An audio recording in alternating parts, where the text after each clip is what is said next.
Hey everybody, thank you so much for joining the show. Okay, so it is Sunday, August 9th, 2026. It is season 5, episode 29 of Skeptic Generation. I'm your host, Eric Murphy, and with me today is my friend Tori Williams Douglas. Tori, how's it going? Hello. Hi, Eric. Good morning. Hello. Morning for us anyway. So lovely to see you. You sound so clear and nice. I loving the mic. Loving Yay. The mic. Thank you. It's so beautiful. It is. So how have you been? What's new? What's going on? Oh my God. What is new? I've been thinking way too much about the Odyssey. Yeah. I know that you saw it once and you messaged me, or like, Eric, I'm going to see it again. And I was way too busy working. And then I talked to you today and you said that you're going to watch it again. So like, what's going on? Why is it on your mind? I know that that's kind of a big reason about what we're talking about today. Set the stage. What's up? Yeah, no. Okay. So I've seen it once, just to be clear. And I'm just like, we've been talking about going to see it again. It was one of those movies where it's like the third of the way in, I'm like, oh yeah, definitely gonna have to come back. I want to take notes. But I've been thinking a lot about, I've talked a few times probably about my lovely 14-year-old who has amazing conversations with me all the time. And we talk obviously a lot about like pros and cons of different economic systems and, different just ways of running a country, and like what's the responsibility of a state to its people if it has any, right? And so that was kind of like top of mind as we were getting, before the Odyssey came out, and we were talking about this and like having these discussions. That is so different than where I was at 14. That is wild. Okay, so what is it about this that has led to our discussion today? I know that you messaged me about slavery and like what's going on. Yeah, so for a long time, for people who don't know, I have a couple podcasts. One of them is called White Homework, and it's about anti-racism and social justice. And I did an episode with my sister, Alice Hamilton, and we were having a conversation about how growing up, we were raised Christian nationalist before that label existed. And we were taught that the U.S. isn't a democracy, it's a republic, which is like, I found out very recently, is like a John Birch Society talking point. Okay. That's nuts on its own. So I need a little bit of help there, because I know that I've heard the talking point, and maybe we should start there. Clarify for me. Why is it simply because of Democrat Republican, and if you say we're a democracy, then it makes Democrats sound like they're more on board with what more with the program? Yeah. Like more in line with the original design. And if you say we're a republic, then like it makes it sound like the Republicans are the big winners. Is that all it is? Okay, so the argument was, and this is incorrect, right? Because one of the tenets of Christian nationalism is incorrectly defining words. And so of course, that's one of their really big things. Yeah. And so the argument that I was always given, this definition that I was given, was completely incorrect. I think it was essentially like direct democracy. And it was like, well, that's chaos, that's anarchy. Like if you have a democracy, that means that 45% of people, this is the argument I was given, can vote to kill the other 45% and take all their stuff. And, I'm like 10, so I don't have a lot of arguments against a statement like that. So I'm just like, okay, that's weird. So the argument again on the other side, or the pro-republic argument, oh my gosh, was that there are ground rules essentially in a republic. So it's like, you can't vote to kill your neighbors. You can't vote to like take all of their stuff. And now, of course, looking back on it, I'm like, oh, this was projection. You actually do want to. Kill I mean, they're 45%. like they're wanting to like expel people, right? Like this is not a This isn't like a, oh, we hush hush, we don't talk about this anymore. Like they're very clear of like,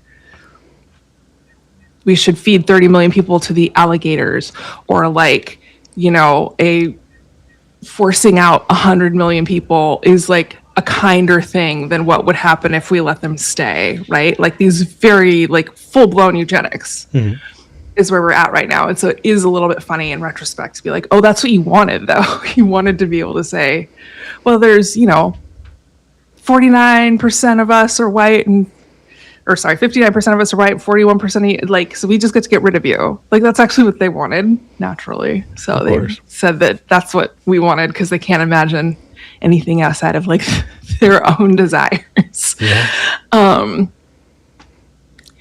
So that was how the argument was presented. And it's like, we shouldn't be striving to make America a better democracy because that's evil run amok, essentially. People aren't good. People are harmful. They want to hurt one another. And so we can't let people just be making decisions.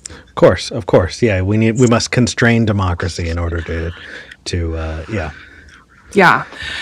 So obviously now it's very clear that like what they want to do is really control the behavior of everyone. They're like, oh, if everyone just pretends to be Christian and white, then like we'll all be fine and we won't have to hurt you for being queer or disabled or whatever, a child, whatever the thing is that they're going after.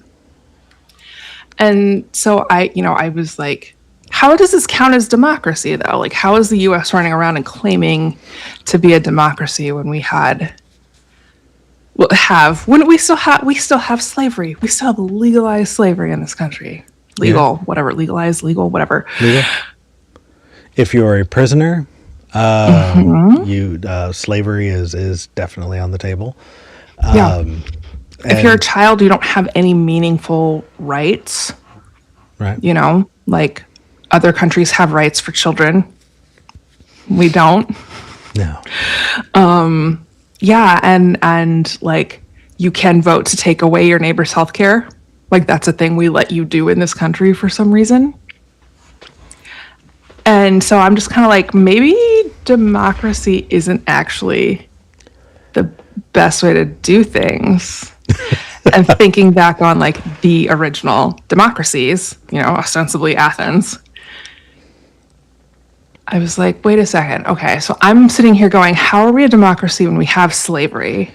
Yeah. And we have mass disenfranchisement of unwanted people, and they're doing more every single week. They're trying to disenfranchise more and more people. I was like, how are we a democracy? Like, this is so frustrating. I was like, this is bullshit. This doesn't count. This is not democracy if you are actively working to preclude people from having their basic human rights. But that's one of the hallmarks of democracy. All right, we're definitely yeah. And then I was like, oh shit. Like Athens was mostly enslaved people. Yeah. Population wise. And this is what we're aspiring to. Like, are you serious right now? Between like 10 and 20% of Athenians, like people who lived in Athens, were allowed to participate in democracy. And I was like, oh, right, obviously, like this isn't a great system either. This is bullshit. And like, why are we aspiring to a system that's 3,000 years old? We haven't come up with a better idea in 3,000 years, please. Like, give me a break. And I think it's further muddied by the fact that we have continued to use the same words to mean different things, right? And so over the last, was it 2,000 years, democracy has come to mean a ton of different things.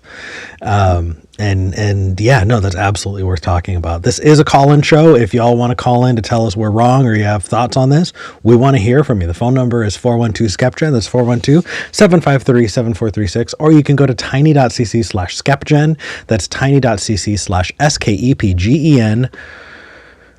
Oh, that's just me. Here we go. Hey. Okay.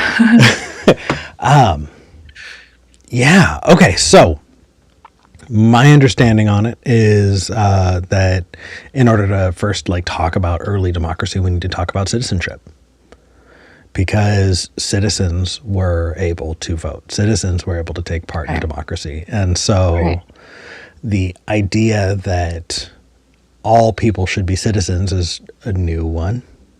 Yeah, absolutely. You know, in fact, we don't think about it as enfranchisement, right? You used to need to become a soldier or like show some civic duty or owned land or whatever to be granted, you know, citizenship. Now we say. Yeah, now we view it as the other way around. We say disenfranchisement because we take this assumption that everybody has a say. Yeah, so like the idea that everyone should, and it feels especially poignant right now in the U.S. as we're repealing birthright citizenship. That for us to start understanding what a citizen is feels like it's really fucking important right now, because we can absolutely strip citizenship away from people. We can absolutely bring back slavery. We can absolutely be vile and institute eugenics and still be democratic as a country. Yeah. Which is terrifying.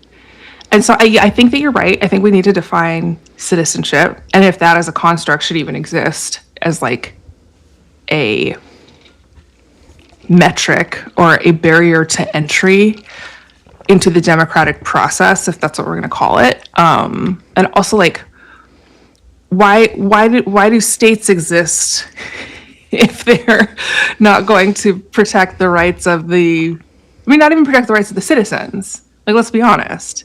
That, like, we live in a country where even the people who are citizens, even as we're pursuing the elimination of birthright citizenship,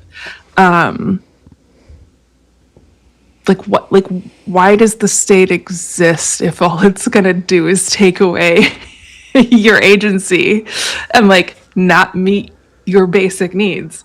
Like, what are we doing here? What is the purpose? My gosh. I mean, do you want my answer to that? Because I don't know if my answer is going to be super useful there.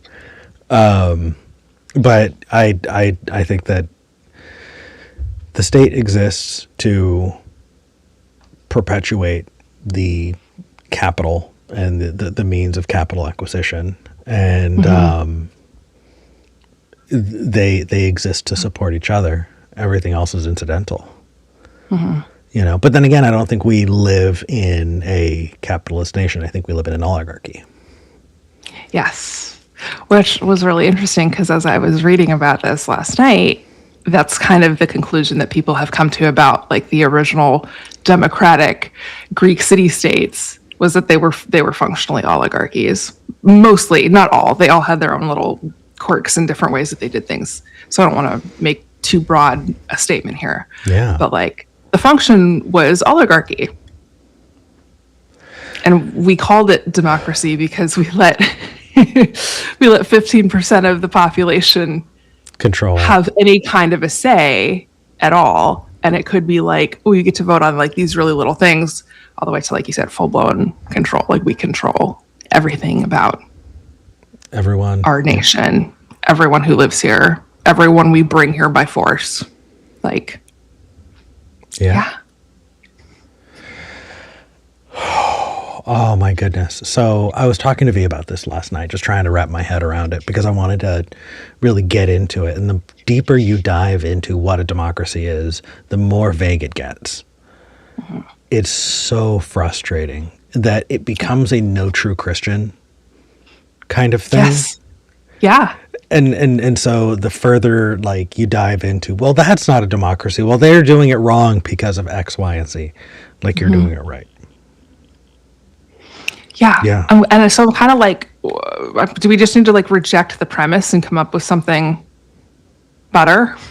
I mean, potentially, like, but that's the thing is I have been nervous to have this conversation simply because of a lack of creativity. Yeah. Yeah. I genuinely think that people have a knee-jerk reaction to this conversation because they think, oh, what, so you'd prefer a monarchy? Oh, what, so you'd prefer a dictatorship? You'd prefer an oligarchy? Is that what you want, Tori? You want to just take it away from everybody because you don't get your way? It's like, no, you fucking, like, no, that's not And a No, lack I'm of saying the opposite, right? I'm yeah. saying all of these systems are thousands of years old and like have been consistently shown to be completely abusive and harmful to the people they're ostensibly protecting, right? Because like you said, it's all about property Yep. and like, hey, maybe we need to create something that isn't oriented around property and the acquisition of commodities and violence and warfare and human trafficking and land theft, and create a system where it's oriented around people and meeting people's basic needs, because like societies that do that are more productive. Like it really gives away the game that they're like, oh, we don't actually care if you're productive or not. That's not the point, right? What we care Well, about is the control piece. I don't know. I honestly, when I hear productive, that feels like that rings a bell in my head. That productivity is the metric that capitalism forces us to view everything else by. That It is, but it's not. But they're lying about it. Is what I find so interesting. You know that they don't actually care about productivity; they care about control. yeah. I mean, People yeah. are more productive when they get to work from home, and everybody knew that, and they were still like, "You have to come back into the office anyway. We don't care that you're more productive." It wasn't about. It was never about productivity. True. Right? It's about controlling people. And I think that that's true on like a nation state level as well. That it's not actually about that. It's about control. Yeah. So that does make me think of, there's just over the last year, I've been making more and more videos for Drew and his channel that have been about democratically elected groups in Central, South America, and in the Pacific, of countries that have democratically elected leaders on who had socialist platforms or communist platforms. And how the U.S. went, no, we can't have any of that. And so they've gone and armed militant radical factions, and religious groups that would then assassinate and overthrow these democratically elected leaders simply because they didn't align with U.S. state interests. And so how much do we really give a fuck about democracy if we're continuously assassinating and overthrowing leaders of countries who've been democratically elected? Mm-hmm. You're right. If they were just a more productive people, we wouldn't have had a problem. But no, we did need to control them. You're right. Yeah. So, okay. So then I think we need to start using different language, because we're going to start saying democracy so many times that it's going to lose its all meaning at this point. For y'all who are watching, by the way, you want to talk about democracy, you think you've got a different idea about it, call in. We want to hear from you. Okay, so I think where should we start here? Because we've got a lot to kind of cover in this, and I don't know where to start. So why don't we start with the citizenship piece? Okay. Because that again is this interesting sort of metric that we use about like who gets to participate in democracy versus who has like limited rights over they're limited in how they're allowed to participate in the shaping of their own communities, right? If you're not a citizen and like you don't have the right to vote, or the place right now where it's like you don't even get to speak because you might just be disappeared, right? And so obviously citizenship is this very sort of arbitrary thing that the state gets to grant willy-nilly to whoever it wants, and apparently revoke willy-nilly. Like, well, we don't like you anymore, you're no longer a citizen. Like, wow, okay. Again, I think that is, I don't think states should have that much power. Well, I feel like at that point we have to kind of draw a line between pragmatic and ideal. Because I feel like ideally this idea that everybody has these rights, these inalienable rights. It's this kind of this French philosophy that was thrown in during the founding of this country, that is bullshit. I mean, truly, it is bullshit. If you think you have inalienable rights, go look at all the people who've had those rights revoked, and then you'll realize that it was a privilege the entire time. So, like, I don't know. Okay. So let's talk about what a citizen is then, and we'll see if we can build up from there.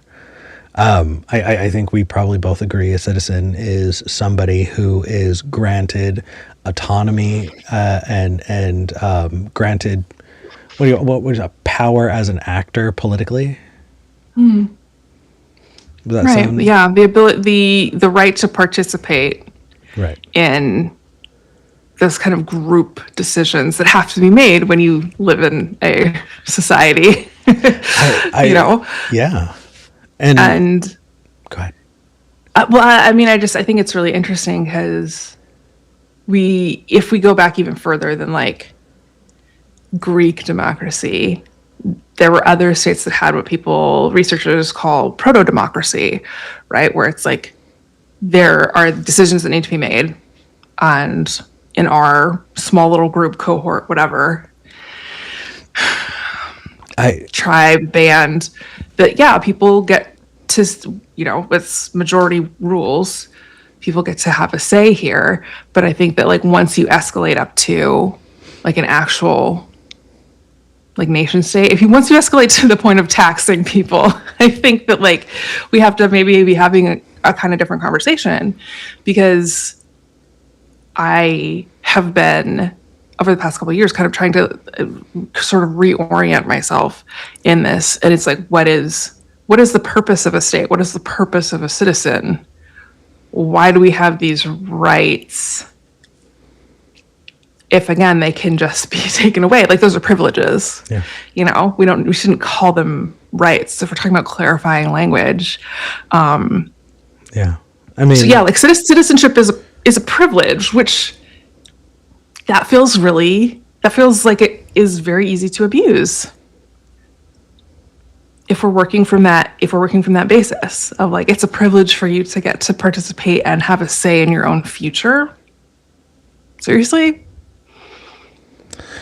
I mean, yes, and I think we open ourselves up to kind of radical whataboutism from people who have issues there. Sure. I'm reminded of a video clip that I saw of somebody in Gaza. Somebody on the West Bank who had taken, like, just literally just taken a home from a Palestinian family. And they're just like, you took my home. And they're like, well, it's mine now. And they're like, well, why don't you give it back? And he was like, well, if I don't take it, somebody else is going to take it. So you're not getting your home back, and I'm not giving it to you. And if I do give it up, then somebody else is just going to steal it. You don't get to get your home. Right? And it seems silly, but here in the United States, we're recognizing that if you want to get an abortion, then your right to your own fucking bodily autonomy is not a guarantee either. Right? When your rights to your own body, you're finding out, are a privilege that can be taken away. Right. Then we got to go, okay, maybe we've gone too far. And for everybody who wants to call in or whatever, who are listening going, but there's a more powerful person who can take it away from you, so you got to do it first. Fuck all the way off. Fuck all the way off. It drives me nuts. Like, can we, and then, I don't know if I'm going way afield here. It feels like to me, at the core of democratic thought is direct democracy. That feels like the purest, quote unquote, form of democracy to me. One person, one vote. Everyone in a group gets an equal decision on what happens. I mean, I completely understand that. But I still think that there is the issue of what do we have the right to vote on when it comes to other people, right? Other people's agency and autonomy. And like, if you want to get real conservative about it, other people's property. Yeah. Like, I don't know. And I feel weird. I feel like I sound like a weird libertarian when I talk like this sometimes. Well, Which is not at all what I mean to be doing. Okay, so this got brought to my attention last fall, is that our views of property are very weird and Roman. And have you heard about like the origins of property and like what makes something property? If something is your property, you have the right to use it, you have the right to neglect it, and you have the right to destroy it. Those are all yours. So if you have a house, you can use it, but if you don't use it, it's still yours. If you neglect it, it's still yours. And if you want to, you can destroy it. Even if somebody else could live there, it's yours. It's your right. You have the right to destroy. So, yeah, I think that there are a lot of things we open ourselves up to. When it comes to direct democracy, you're right, tyranny of the majority, right? People are gonna, if we get enough people to vote to take away your rights, then what are you gonna do about it, right? Sure. I think that's where federalism comes in. Personally, that's my ideal. Is that you group together to secure each other, right? You don't necessarily have rights because people can take them away, yada, yada, yada. Instead, we protect each other's rights, and in turn, they protect ours. Yeah. But, oh, good. We've got 3 callers. Oh, boy. Good.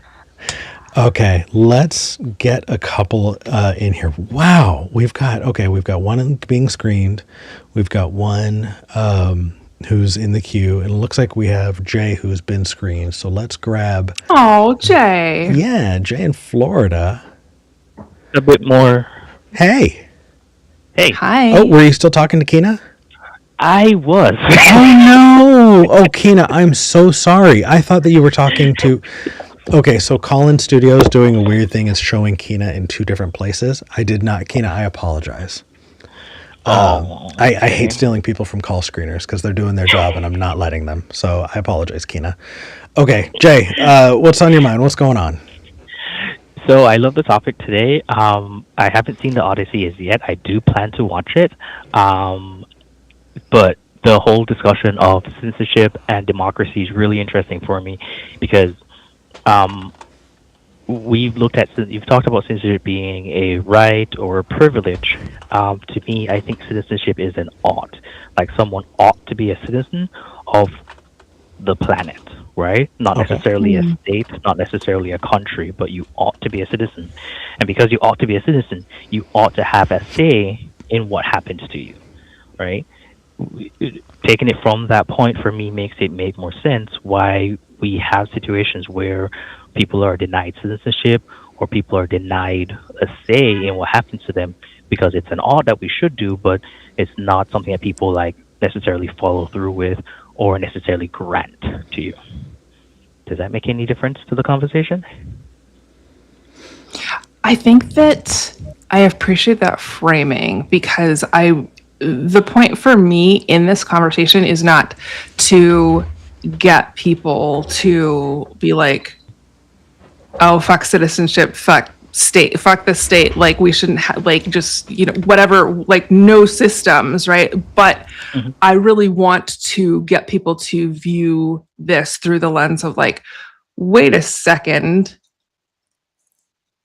like you said, Jay, I ought to have a say over my own body. Actually, the state should not get a say, and my neighbor shouldn't get a say, right? And my neighbor's pastor or priest should not get a say in what I do with my body, right? And so I do appreciate that kind of framing because I want people to start thinking about it differently instead of like, what has the state done historically for residents, citizens, whatever label we're using and whatever number of rights we're giving out or, or keeping back from people.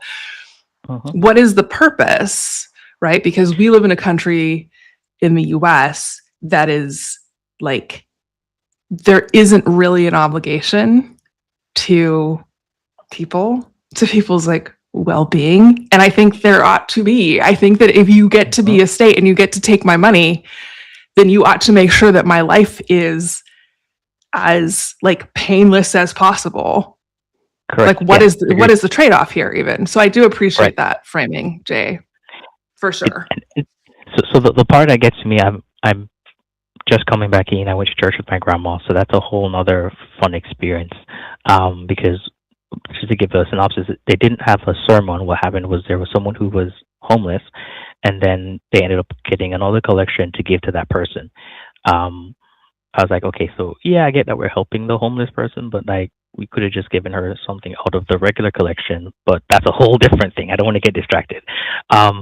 Getting back to the point of citizenship, right? I agree. The reason why I think we've historically and currently look at it this way is because the art that's there that is granting citizenship has always been like from the top down. Like people have been granted citizenship by kings and that set of government. It hasn't been like the people claiming citizenship on their own, kind of enforcing that. The French tried to do something like that, but then we still ended up back with the same power structures, right? Because people schemed their way back into that same power structure because it is beneficial for them. I would actually push back on that a little bit. I don't think it's scheming necessarily. Okay. I think that like anytime that people can vote for whatever they want, that means that they also have the ability to vote for their own destruction. Right? True. Like if you have a society that has democracy, then that democracy has the capacity to vote for the end of democracy. That's why we're here.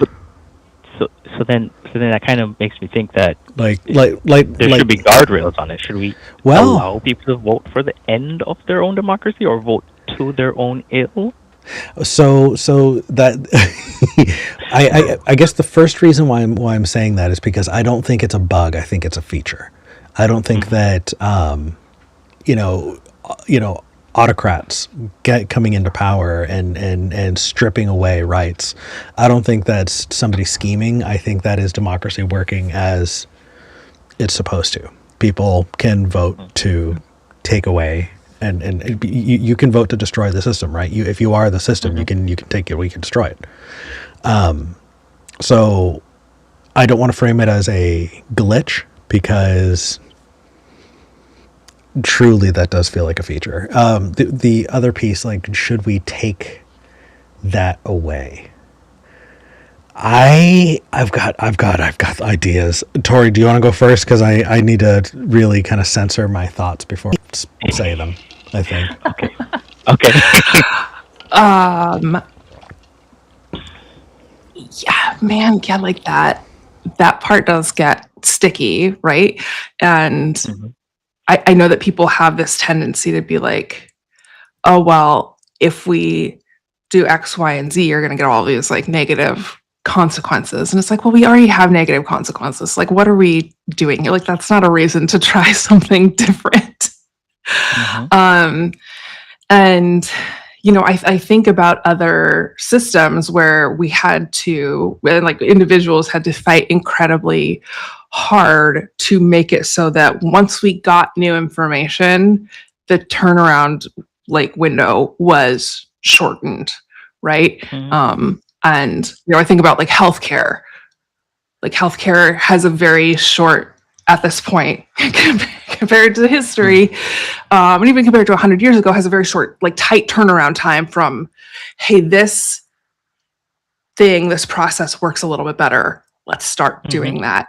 Right. And like implementing that. And we don't have that when it comes to, I guess, like politics, or how we organize ourselves collectively as a country, as a state, as a nation, whatever, fill in the blank.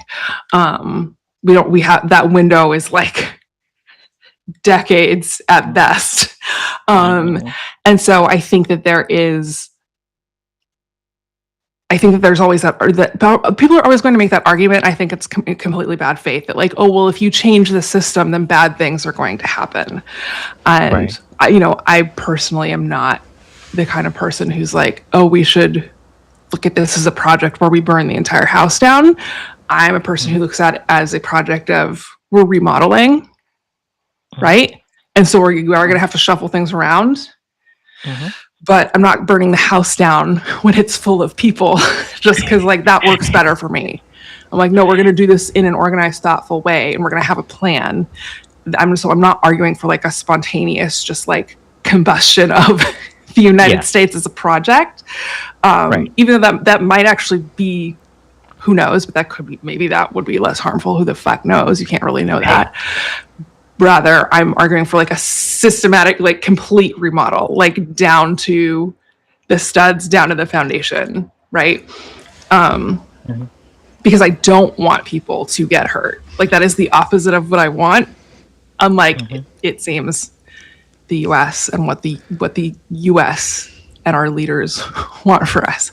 I don't want people to be harmed. So that's really the lens that I'm taking on it. Yeah.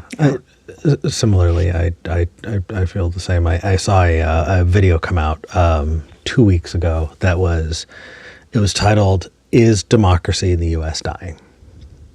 Will we experience the death of democracy in the United States? And it feels like this is where we're at right now, that I'm seeing a lot of my peers screaming from the mountaintops that we need to protect democracy. And so it feels like reflectively us, if you're watching the show, you're probably somebody who likes to argue. You're probably somebody who likes to look at the other side of things and be a bit of a contrarian. And so it definitely feels like a reflective thing for us to do, to go, okay, I'm seeing my peers scream from the mountaintops that we need to protect democracy. And so my question is that the hill I want to die on? What is it about democracy? And if we got what we're screaming for, are we going to see the benefits that we're hoping for?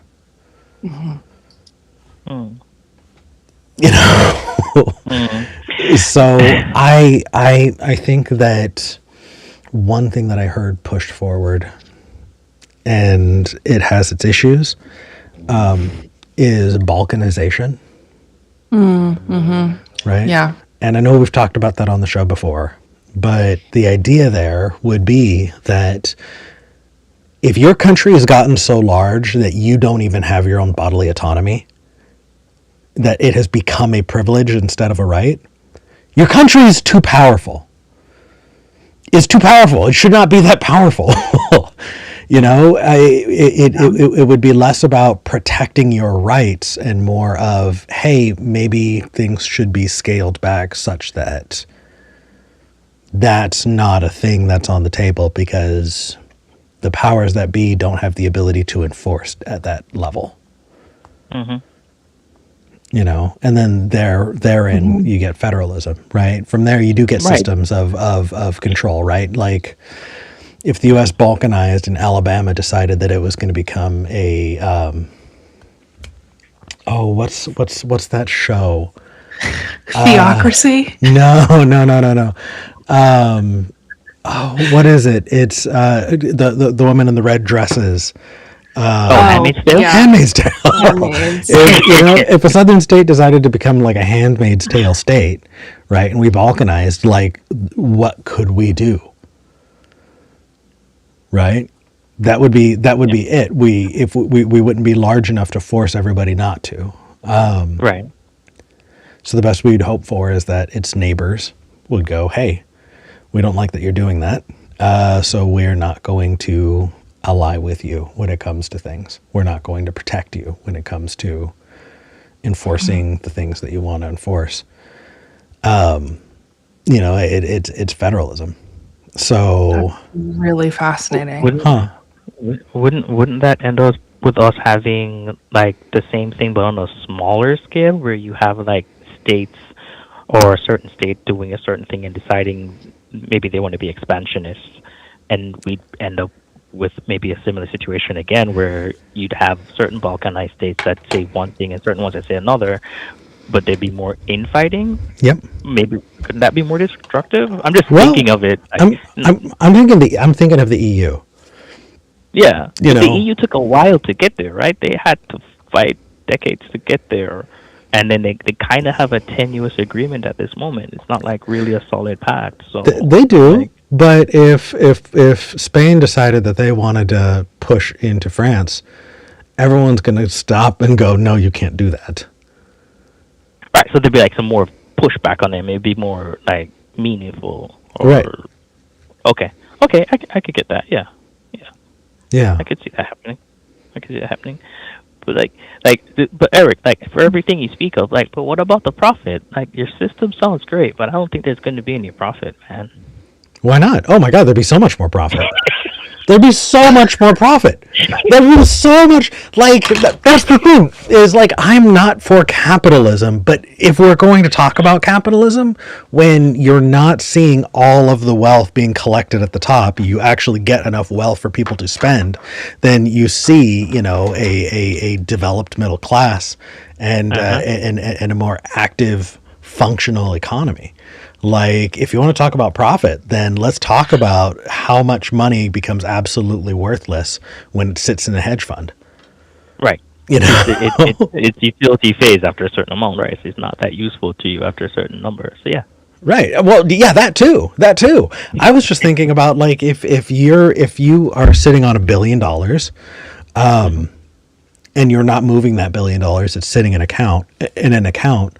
It's not moving through the economy, and so it's not getting used as often or as much as it could be if it was, circulating. So yeah, when you have a stagnant economy like we currently have, then yeah, of course, even if you want to go the profit route, it would be more profitable. Could you imagine if more companies were structured like co-ops? Yeah, it would be much better overall for everyone. Like we'd have a more strong middle class. We'd have people voting aligned with their interests, and instead of voting against someone else's interest. I don't know if you guys saw there is this chef in Florida who voted for Trump policies, and now he's saying that, oh, I'm losing all my workers because of immigration. So I'm like, but that was a core tenet of what he said he was going to do. Did you not think that it would affect your specific community? Make it worse or expand on it is that the chef is Haitian. So I'm just like, I don't Woof. get it. So I don't know. I think that under a Republican administration, we take a more holistic look at the problems in the world. And I think that, for example, we can all take a look at immigration enforcement, ICE, and look at how many people were, how much was done through ICE, immigration under Biden and under Obama versus Trump's first presidency. We didn't give a fuck when it was a Democrat in charge, even though there was just as much or more damage being done. Right. So to say, oh, well, this administration, no, it's our system. Like, that's the thing, is if we don't talk about this now, let's say Democrats do take the House, the Senate, the presidency, all of it. Are we going to fix things, or are we going to just stop giving a fuck that it's a problem? That's the point. That's the point, right? So I think there's and I'd like to make this specific clarification. Like, if we allow establishment Democrats to regain power, we're not going to see much or any change in how business is done. But if we allow who I think are more progressive Democrats to take power, we will see some change. We might not see a complete overhaul of the system, but I know for sure more progressives will vote against increasing budget for ICE to do what they're currently doing, which is harmful in communities instead of No, they won't. and pulling people. No, they won't. More progressive ones? No. I think they're more progressive. I No, think they will. Jay, in the middle of everything that was going on in Minneapolis, when ICE was absolutely terrorizing the people and there was a general strike, people were marching in the streets and people were getting shot, right? While that was happening, House Democrats passed a resolution to thank immigration agents for their work. Yeah, because we're dealing with mainly establishment Democrats. That's the difference I want to make. That there are some Democrats, some progressives who would not support those policies, and we just don't have enough of them to see that difference. We have a lot of establishment Democrats who are going to keep the same thing, keep in line and do not as bad as the Republicans, but not actually do good. That's what we're seeing. The establishment goes, oh yeah, I'm just not as bad as that guy. I'm not necessarily going to do the good thing, which is to say, oh, hey, ICE, you need to rein your people in. We're going to cut your funding because you're actually doing these bad things. And we're going to give you more funding to processing cases, more funding for immigration judges that actually moves people through the system quicker. We're not seeing that, right? Which I agree with 100%. We're seeing more of the enforcement where, oh, all these people are all bad and we need to get them out of the country. So it's more of a police force instead of a more judicial source, which we need more judges to process cases. That's why we have a backlog for all these countries, right? If we have more immigration judges, which is one thing I think Elizabeth Warren wanted to do, which she's not that progressive, but she's a bit more progressive than the rest of the establishment. There isn't enough of that support to actually get that done, and that's why I think if we get more of those progressives in, we will see more of that. But I don't know if we're going to get that this round. Yeah. Maybe next round, but not this round. I don't think we're going to get enough this round. I think Tori has thoughts. What's up? I think that this is really interesting, right? Because we do have the establishment Democrats. The way that I've thought about it for over a decade at this point is that there's like, if we're, I don't know why I use a house analogy so frequently when it comes to politics, but it's like, okay, the house is actually on fire, right? And you have the arsonists, right, who are the Republicans in this particular case, and then you have ostensibly the fire department, which is the Democrats, and both the arsonists and the fire department are standing around outside the house, and you're like, holy shit, you guys, you could all like be working together to put the fire out right now. And the arsonists are like, no, actually, this is what we want.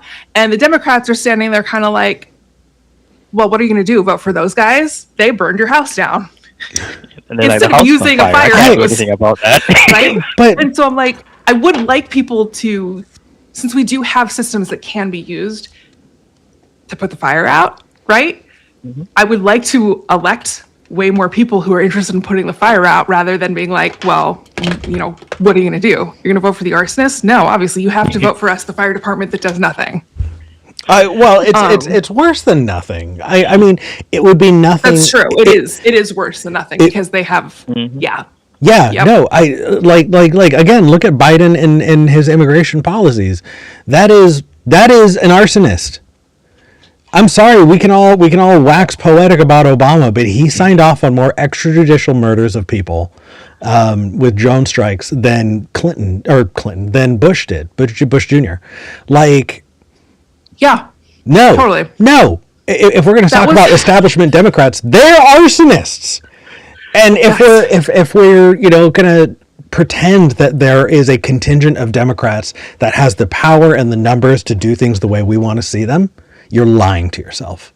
Yeah, no. I would like that, but that doesn't exist. So we have arsonists. Not on a national level, anyway. And we have arsonists we don't like even more. Yeah. Right. Well, okay, you're right. I would like in the house analogy for me, I'm not thinking about like foreign policy. I think you're absolutely right though that people are like, oh, yeah, like I remember being like, what we feel like, oh, I can't vote for Harris because like war crimes and genocide. And I was like, did you vote for Biden? Like, did you vote for Obama? Like, with all due respect, we were still blowing up school buses. Yeah. Yeah. And not like one-offs, like as a policy. And I think the reason what gives me hope is that there are some people, like the race in Chicago, the guy who ran the Democratic nomination for Chicago. He is someone who straight out says things that we want to hear said. He supports policies that we want to see enacted. Right? We just don't have enough of him. But there I don't seems know to about be a this wave person. that's I'm kind excited of to building. learn more. El Said? Said? Oh, Michigan. Yes, in Michigan. Yeah. Right. I said Chicago. No, I meant Michigan. So he says the things and supports the things that we want, right? And there are people who like him on the ballot that's growing, but we just don't have enough of them as yet. So we won't. That's what I'm saying. We won't see any action this cycle. Maybe the next cycle if we get enough of them to get in the door, right? But establishment Democrats are still going to do what establishment Democrats do. Is the house is on fire. I can't put it out. He started the fire. What am I going to do?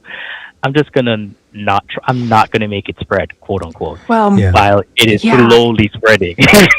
So honestly, what kills me though is we're at a point right now where we are talking about left and right, Republican and Democrat. Democrats do not have any of the power right now, right? Mm-hmm. Democrats have none of the power. Well, what? They have. Here's the thing, right? Like the power that they do have, they're using to fight progressives and keep progressives out of the party. Right. They're putting more effort into that than they are into blocking Trump's policies. Right. So if that's the case, then I think now is the perfect time for us to clean house. Yeah, absolutely. Purge. If you're an establishment Democrat, you're an op. I'm not interested, and I'm not interested in playing nice either. If you're an establishment Democrat, you're an op. If you're Kamala Harris, you're a fucking op. If you're a Biden, you're a fucking op. And I'm sorry, but if you're Obama, you're a fucking op. The only reason why fascism came to town is because they laid out the red carpet for it and they kept their fucking seats warm in the meantime. No, fuck that. Mm-hmm. Yeah.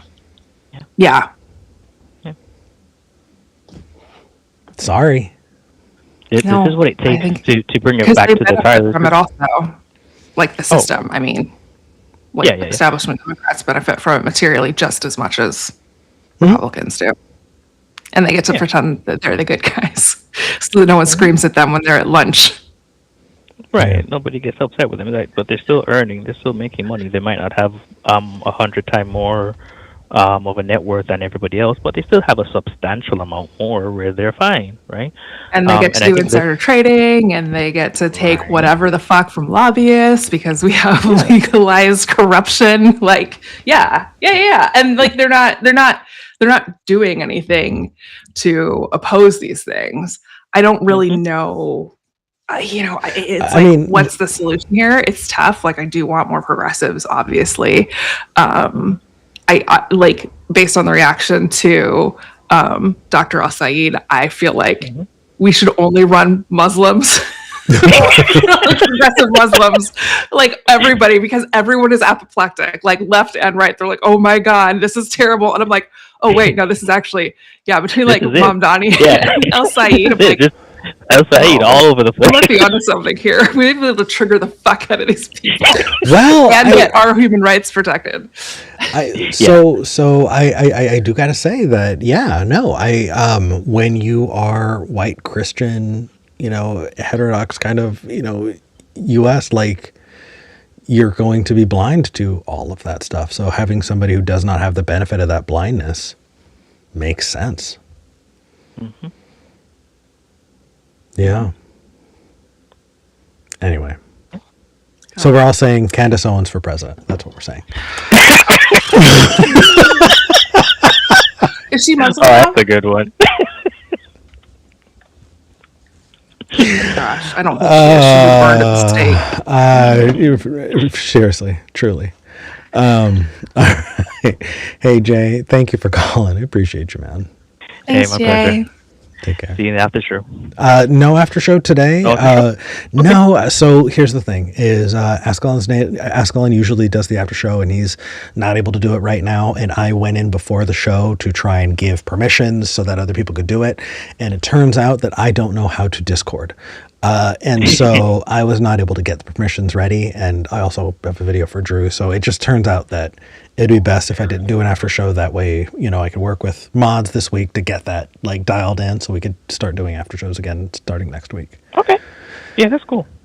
Yeah, I know, man. I'm sorry, but Nah, it's all right. all right. Hey, it's good hearing from you, man. Same here, man. Take care. Later. Okay, we have so many people. Tori, are you in Colin's studio? Are you able to see who we got? I am actually, yeah. Okay. And Who do you I don't know, let's just go in order. Who was I think Ben? Let's talk to Ben. Yeah, Ben in Alabama. You're live on the show. Hey, how's it going? Doing good. I was picking on Alabama earlier. I apologize. It was so rude. I know. I mean, it's fair. It's totally fair. I just don't want it to happen while I'm living here. Honestly, so when I would tour through the South and, do public speaking and debates and stuff, Alabama's not where I had my problems. It was Kentucky. Interesting. Okay. Yeah. Kentucky is the state I'm scared of. Huh. Interesting. Yeah. I mean, I hear so much more bad news out of other states. Yeah. Like Oklahoma all the time, Texas all the time. Yeah. Kentucky's still got some sundown towns type stuff. That's fucking scary. But anyway, you wanted to talk about First Nations forms of government, and holy shit, we need to talk about that. Yes. Yeah, because I know I've heard from you before about how the French Enlightenment was informed by First Nations thinking. Yeah, it was. I'd heard similar things about democracy, and I don't know anything about that. I was curious. Yeah, so look up the Haudenosaunee Confederacy, I think, or the Iroquois Confederacy, and the Haudenosaunee. Basically, yeah, you had a whole bunch of native peoples who were interacting with, these kind of colonists coming out to the States, and not just not the states before the states. just North for timeline America, clarity. North America, coming out to North America. Even before it was just all English, you had a lot of French folks coming out and checking it out and talking to the natives. And it was conversations with the Iroquois Confederacy and the Haudenosaunee that led to this.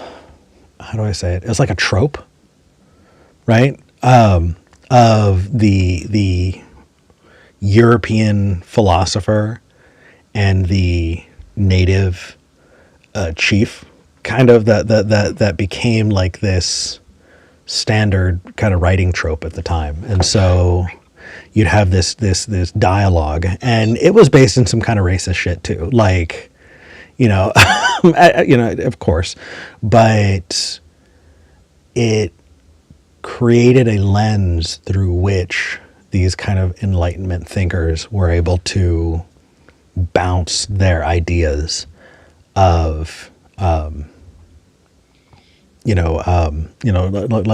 Locke and Voltaire and all of them, about what a democratically elected people should be like. And it is rooted in real conversations that were had and printed about. Eventually, it became a trope that was not real, and you could see that over time. That the way that the native chief was written became more and more stereotypical, and noble As savage. it got further away from like the actual conversations that were being had, which again, it's like you have to kind of question, like, are these like worthy and or consistent translators as well? Right. However, the indigenous people in what became known as like the Americas had an enormous impact on the discussions in Europe, like the discourse in Europe about autonomy and individual freedom, and like having something that looked maybe like a democracy. Just because the ideas of some of these like particular tribes and the confederacies were a lot more, they had a lot more personal dignity and autonomy and agency that was just like built in. And that was so incredibly foreign to like these French and English people who were like, well, the structure that God created was the crown. And then like whoever is the king is the top of the hierarchy, and that's how God wants it to be. Like that's God's plan for society. And then they're having these conversations with people who are like, that doesn't apply here. Like, what are you talking about? And really challenged a lot of these like kind of Enlightenment thinkers in different ways. But obviously it also got to the point where it was like a small handful of people were having these conversations with Indigenous people. And then they would go and like write down these conversations and like, you know, talk about their experiences, write books or pamphlets.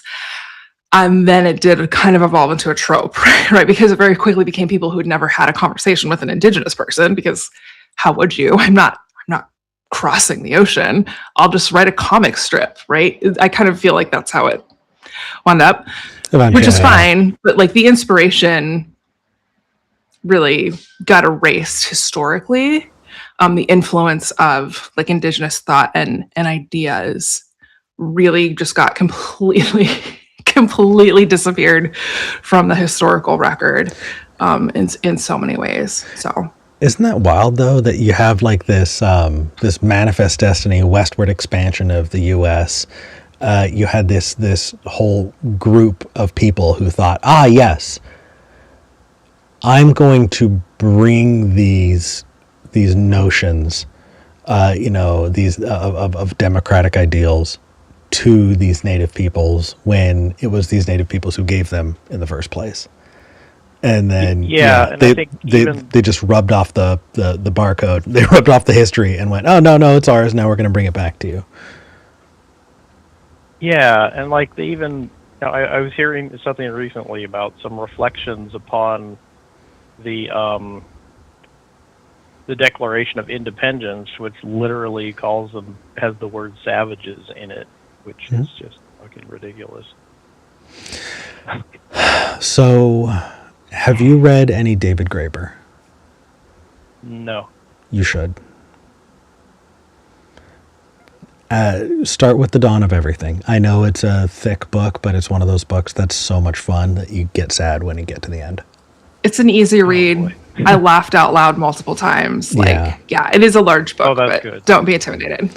So there were a number of times that I was moved to tears just reading. Yeah. It. Check out David Graeber. And if you want somewhere to start with Graeber, check out The Dawn of Everything. It goes a lot more into the history of what we're talking about, in a really accessible way. Yeah. If you're like, I don't have time to commit to the whole thing, just read chapter 2. Like 2 and 3, I think covers a huge amount of what we're talking about. Yeah. It's worth it. Yeah. I think it's more, it'd be nice to read something that doesn't make me feel worse at the end. It, like, the way that Graeber wrote about like indigenous peoples on the West Coast of North America and their perspectives on what it meant to be powerful or a good person, blows my mind. He writes about a Pacific Northwest indigenous community where to be a man meant to give and belong to your community. And to do that was such a great honor that there's this visual, this idea of somebody getting up before the dawn to collect wood for the tribe to light their fires, for breakfast, and cresting the hill with your arms full of wood, weeping openly because you're so grateful to have this honor to support the people in your community. and the love that the community gives to those people who make that happen challenged my ideas of masculinity to the point that I had to set it down and just like have a bit of an existential crisis, Oh wow. or potlatch. I did grow up. I did grow up out there. Yeah, I just moved out here and I'm regretting not having gotten the opportunity to grow up out here. It's amazing. But Yeah, I used to drive by the Puyallup Indian Reservation bingo hall oh yeah, like all the time. And then one day I drove by and they'd taken down the sign that said bingo and they put up a sign that said casino. I was like, hey, reparations. yeah. Is it reparations if you're taking it for yourself though? I feels I I don't know. mean, honestly, I think they put it. I think they pour that money into their communities, build schools and stuff. good. No, I'm just yeah. Anyway, No, I just find it kind of like an ironic twist there. yeah, March of Progress. And I found out after moving to Alabama that there is one tribe still in Alabama who wasn't marched out the Trail of Tears, which goes right by my house. Oh wow! I didn't know that. Yeah, they're That's called the- amazing. Yeah, they're called the Porch Creek. I think they're part of the Creek Nation. Okay. They're largely in southern Alabama, and they've got a whole bunch. They have like this huge hospitality company that includes hotels and casinos and stuff. And they support a local podcast on Alabama politics, which has hosts who are definitely more left wing than the state generally is. It's kind of cool. That is neat. Yeah.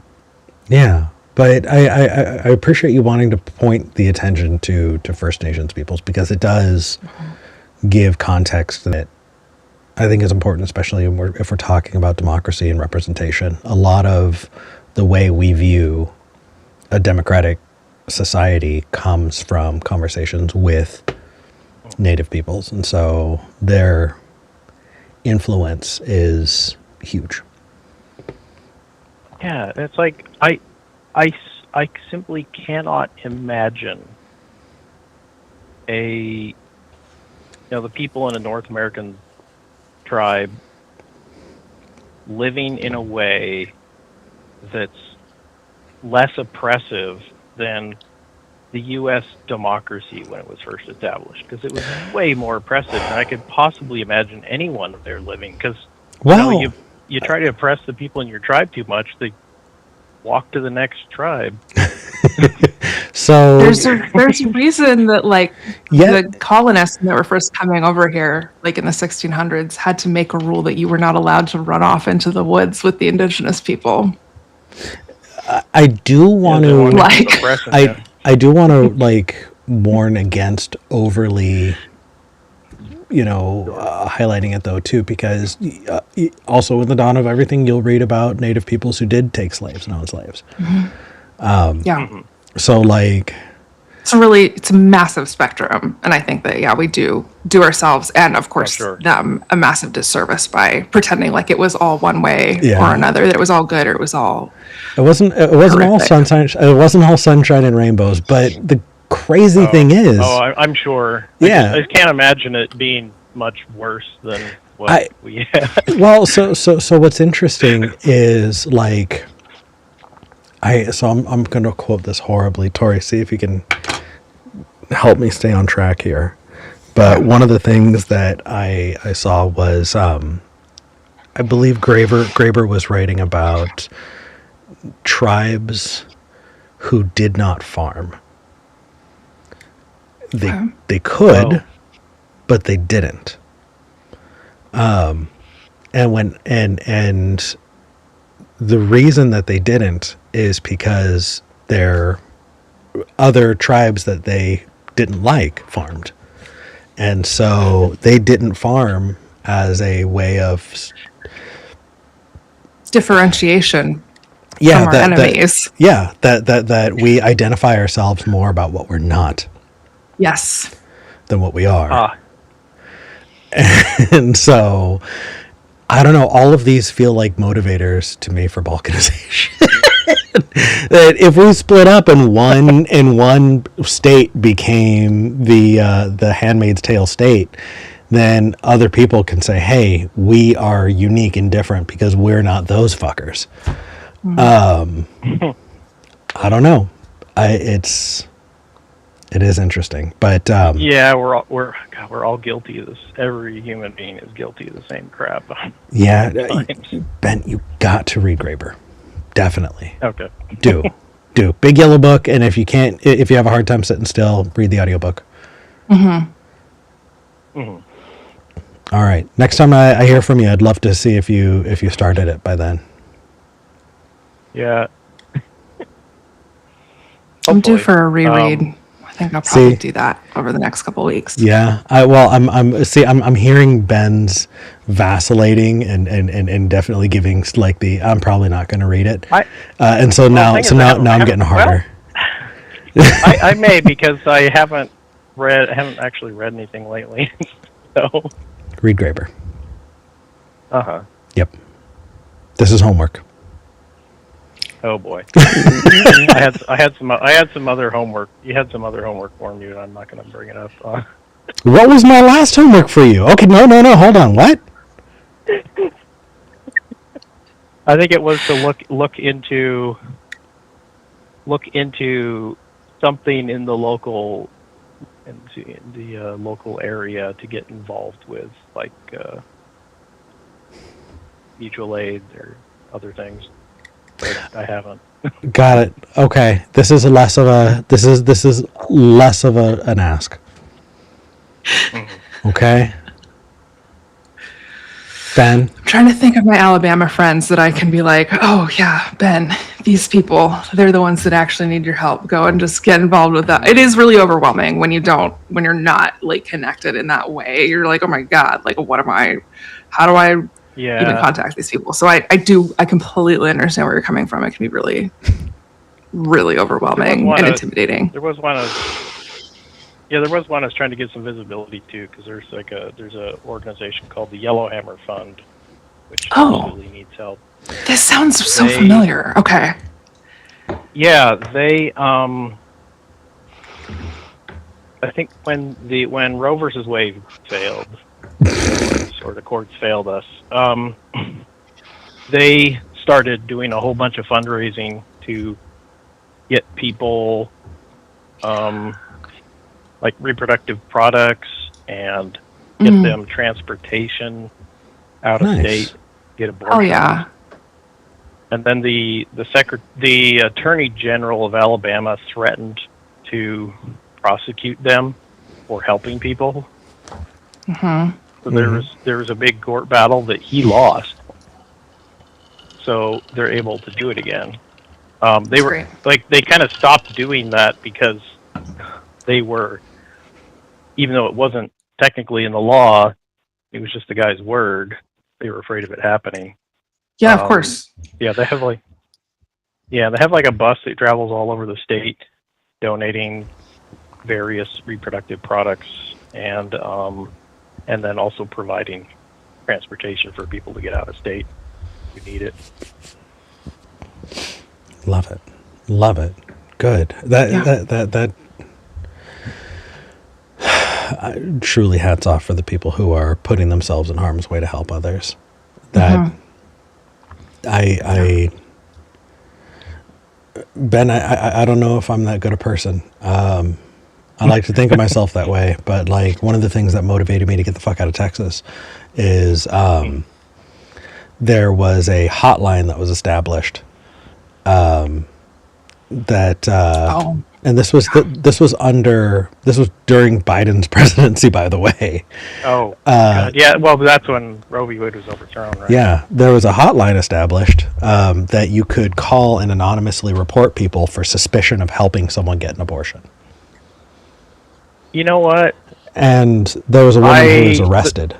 Oh God. They had They had like a bouncy clause for a second also that was, I think, ruled unconstitutional, but I can't remember. But the bounty happened. There was you're right. You Yeah, could get money from the state for reporting on people for getting abortions.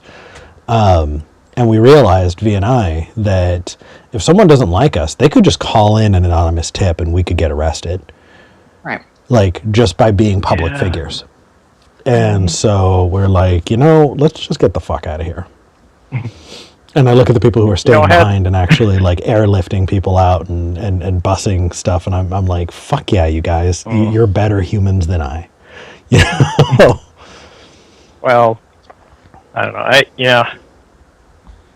Yeah, everybody's got the capacity that they have. Yeah. I had an idea for some good trouble involving that line. Fortunately, unlike like most of my ideas, I don't really do anything with them. But it was to flood the phone line with tips reporting the governor, because at the same time he was also discouraging any public policy that would help protect people from COVID. And guess what? COVID increases the chance of miscarriages. Nice. Yeah, I genuinely, like, I think one of the things that they did in Texas with Abbott is he had signed in another completely unenforceable law that was basically saying that all abortions need to be buried and get funerals. I believe all fetal tissue. All fetal tissue. Yeah. I remember that. And so people started mailing in their used tampons. I respect it. Also biohazard. Well, eventually, it was ruled like that's biohazard. You could get in trouble for doing that. So people would just go and get pads and tampons and like write, just like scribble in red Sharpie and then mail that, just as symbolic of it. Yeah, it was amazing. Yeah. I would, after that went through, anytime Abbott would like post anything on Twitter, I would respond to it and I'd be like, yeah, well, guess what? I just aborted your baby. So because it was like, oh yeah, I'm like, who's gonna come after me? Because like, one, I didn't, but two, it's like, be for real. You paid for an abortion. Yeah. Well, maybe not. I appreciate the direct response. One thing that I can't stand, and this is just me bitching to bitch. So Ben, stay on the line with me while I bitch for 2 seconds. The number of people who will complain about Greg Abbott, most of the people that I know, but if you are going to complain about Greg Abbott or Trump or whatever, complain about the shit that they're doing. If you call Greg Abbott Hot Wheels because he's in a wheelchair, you're a fucking idiot. If you call Donald Trump Emperor Cheeto, we're cooked. Don't. Right? Like if you're more interested in talking about his small little sausage fingers or whatever, or the fact that Vance fucked a couch, and instead of the actual vile shit that they've done, was actually funny though. It was funny, but the thing is that like truly, honestly, made up. It was completely made up. No, he wrote it in Hillbilly Elegy. No, he didn't. Yes, he did. I First draft. Agree with you. Yeah, it did get taken out of Hillbilly Elegy. Oh, some guy wrote a post reviewing the book as a joke. I don't think it was something that was ever actually in the book. I just think it's funny that they're pushing a straight up lie about him. I believe it was investigated. I'll have to look, but regardless, we can do better. I think it's really funny. I think it's really funny though that it's become such a standard trope about him. But, I totally agree. I totally agree. The only reason to do it is to mock him, but still, like, again, I have never cringed out of my skin more in the last few months than when I went to the Democratic Party's website and they were talking about the big beautiful bill, and the entire first two paragraphs, they're like, the big ugly bill. Because it's the big ugly bill. It's not beautiful. It's a big ugly bill. And I'm just like, we're fucking cooked. Ugh. We're cooked. If all you're going to do is call it the big ugly, fuck off. Really? Really? It's the big ugly bill? These are the people who are going to save us? They're stupid. Yeah, they need better writers. No, we're fucking cooked. We need to be like, ugh. Anyway, Ben, we've got a couple more callers, so we're going to scoot on across. But Tori, do you have anything else for Ben? No, I don't have anything else for you. I am currently Googling Alabama mutual aid. So I might have something else for you in the near future. So call back next time I'm on. Yeah. All right. And so who are you going to read? What are you going to look up? Graber Dawn of Everything.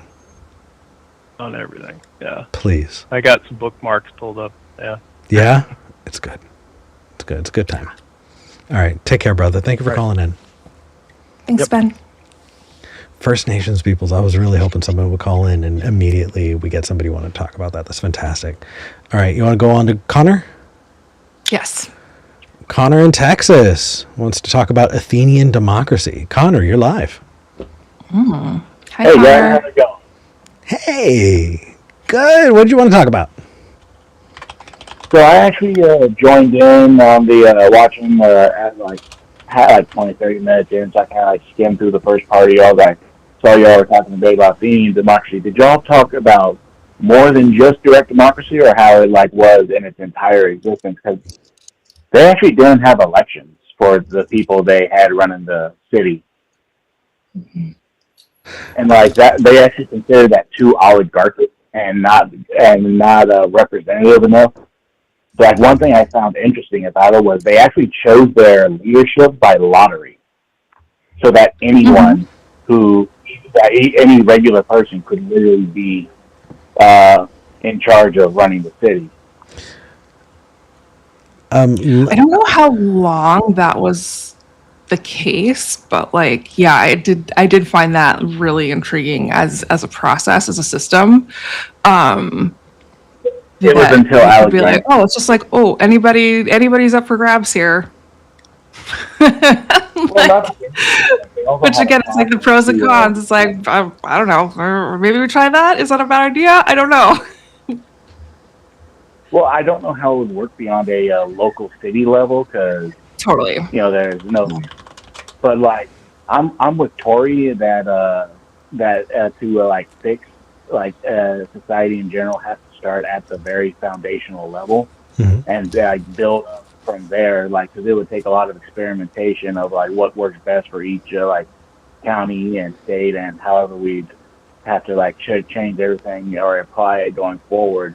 But especially in like here in America, I do think a more hybrid system between lottery and election, kind of like a weighted lottery, especially at the local level, would like work extremely well.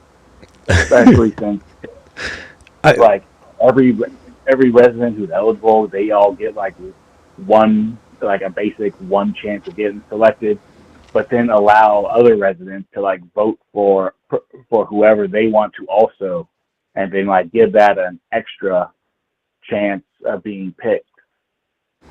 Yeah. Let's rank choice voting. Oh no, it's not ranked choice voting. It would still be like a random submission. It's lottery. Okay. So lottery. From what I had read, early critics of democracy had that exact issue.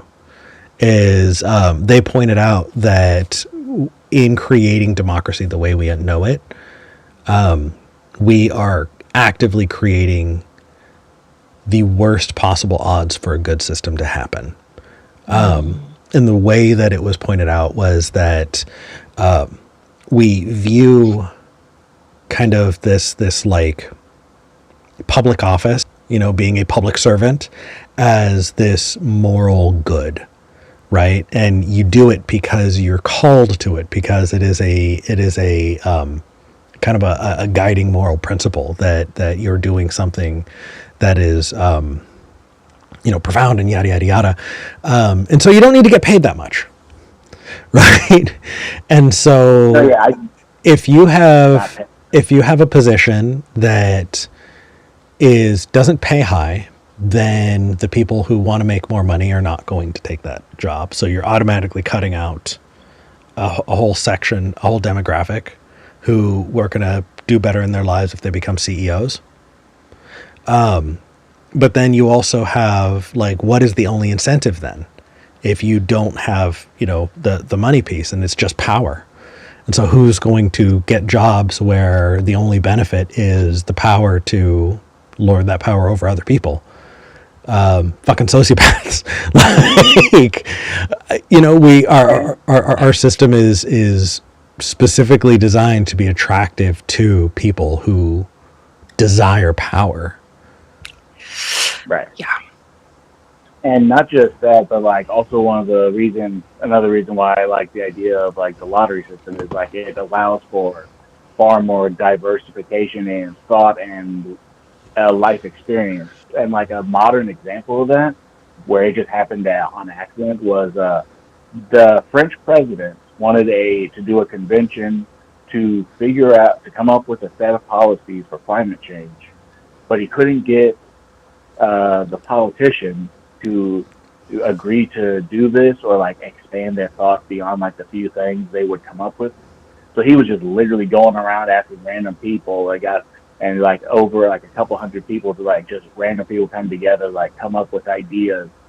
And they actually came up with like what, 400 ideas. I may be exaggerating, I'm not sure. And like they did not include any of the stuff that was like what the politicians wanted to do, but the politicians in the French government didn't want to do that. But it was so good of what the people at the convention came up with that the people of France themselves, when they heard about they came up with, they were so pissed that they end up politically forcing the politicians to pass that, or at least some version of it, because they preferred the wisdom of the crowd over the politicians who all had the same life experience. Honestly, watching how French people deal with their politics is mind-blowing. I remember years ago seeing that they were looking at raising the age of retirement. Yeah. By 2 years. Like not a huge jump. It was like a very small jump. They shut down the country. Like, they gathered outside of their I think it was their parliament or whatever, and they barricaded the doors. They actually prevented their elected officials from leaving until it got fixed. Oh, not just that, but like the workers who were like handling the power, like the electrical grid, they specifically were shutting off power to those politicians' homes and offices, and it was in the summer too. Well, we definitely don't say we should do that, because that would be not. I'm just saying they take it a step. Anyway. Yeah. I have a lot of respect for that. But we also live in a country where you can get 100 years in prison for having a box of zines. So we gotta be careful what we yeah. That's a great idea. There is one idea I've kind of molded around for years. It's not like, I don't know how realistic it would be to do, but like, it would be like, so first off, the idea is like, for me, is like federalism all the way down from federal to municipal, instead of having like the states control everything at the county and local levels, as well as everything at the state level, because that's basically how the states run.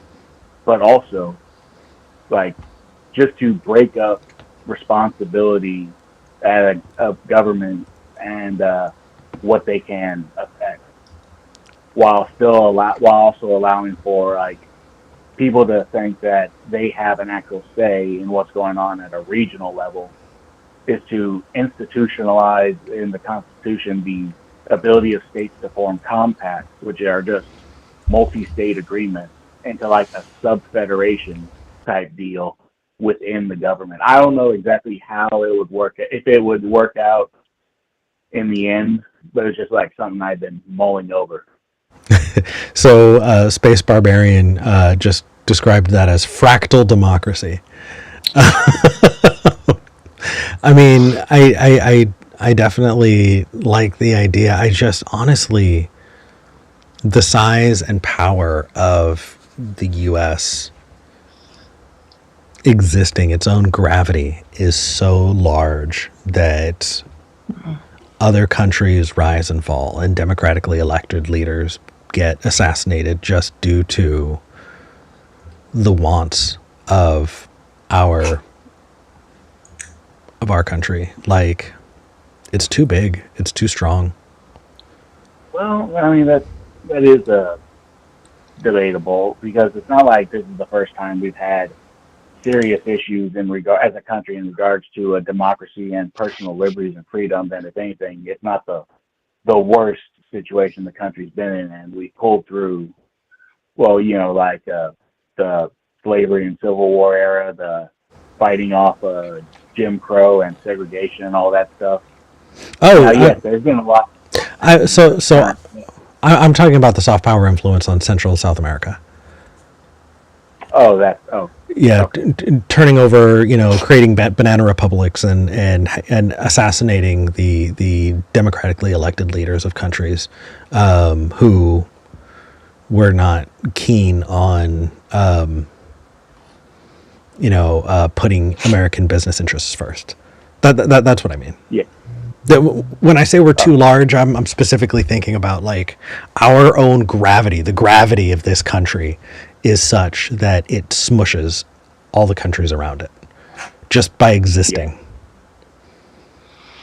No, yeah, and in regards to that aspect, that's why I'm always a big supporter of strengthening the UN, or at least create some international global organization that protects the small nations, the small states, and the big states. I mean, yeah. I mean, I think that everyone who's probably watching the show and calling in would agree that if we're like, I think the best thing we can do is turn over the Trump administration to the International Criminal Court. First opportunity it gets, have some Nuremberg trials for the Trump administration. And that would, definitely be turning it over to a larger governing body that would be protecting it. But at the same time, what's up?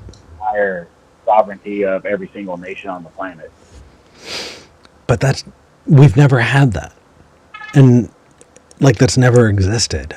So truly, honestly, looking at that, I learned about the history of the Dutch, Belgium in Africa. Holy shit, Connor. No, yeah, we all know about King Leopold, or at least I don't know how. Maybe everyone. I don't know how many people listening. I just I'm aware. My guy, look up the history of Burkina Faso. It's insane. That whole period was completely insane. Yeah. Anyway, I know that we've got another caller, but Tori, did you have anything for Connor? Oh, sorry, I muted myself. No, Connor. Thank you for calling. I really appreciate it. Yeah, and I do just want to make sure that I get this opportunity, because you did also want to talk about. I'm reading the notes here. You wanted to talk about direct democracy. Well, no, that was a part of the whole Athenian democracy thing. I think the notes just may have gotten written down a little too much. Got it. But no, I was calling in Athenian democracy was more than just direct democracy. And yes. They even had the option. If someone who was chosen by lottery, they could reject the person as a polity and redraw for a new person. Again, that does lean on a system that has a very limited number of citizens who are taking a part in it, right? What percentage was allowed to vote at the time, Tori? Over time, it was scholars think between 10 and 20% of the population for Athens specifically, and that's over many centuries. So, yeah. Now you'd be lucky if a locality had that much people voluntarily voting in elections. Well, so we I just meant that as a joke. I was being facetious. Oh, okay. Yeah. I don't know. I think that though, in a year and a half, the Democratic Party is going to be ramping into putting someone on a presidential ticket. And we are seeing, again, our peers scream from the mountaintops about the death of democracy. And so if we are going to be forming our values and talking about and advocating for what we think is going to make a better world, then at some point we're going to need to look at this and go, hey, is this going to make the world that we want to create?